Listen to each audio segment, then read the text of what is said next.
আজ আমরা খুবই সুস্বাদু, স্বাস্থ্যকর এবং নামমাত্র তেলে তৈরি হয় এরকম একটা জলখাবারের রেসিপি দেখে নেব, যেটা বাচ্চা থেকে বড় সকলেই খুব পছন্দ করে এবং স্কুলের টিফিনের জন্য খুবই আদর্শ।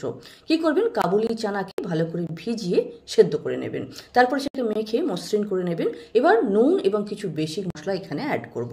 সমস্ত কিছু আমি লিখে দিয়েছি, আর তার সাথে পেঁয়াজ কুচি এবং ধনেপাতা কুচি দিয়ে ভালো করে মিক্স করে নিয়ে আমরা এইভাবে হাতে করে ছোট ছোট টিক্কি তৈরি করে নেব।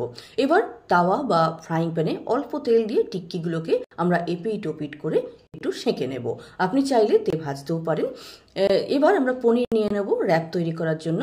তাওয়া বা ফ্রাইং প্যানে সামান্য তেল বা বাটার ব্রাশ করে আমরা পনিরকে এইভাবে গ্রেট করে দেব। এবার র্যাপের আকার আনার জন্য আমরা এইভাবে একটু অ্যারেঞ্জ করে নেব বা ব্যবস্থিত করে নেব। এইভাবে আমরা র্যাপটা তৈরি করে নেওয়ার পরে এক পিঠ যখন হয়ে যাবে তখন ওপর থেকে চাটনি, পছন্দ মতো সমস্ত রকম ভেজিটেবল আপনি দিতে পারেন।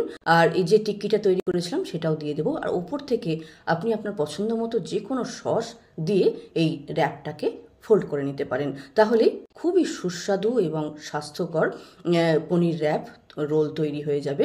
এটা স্কুলের টিফিনের জন্য বা অফিস লাঞ্চের জন্য খুবই আদর্শ।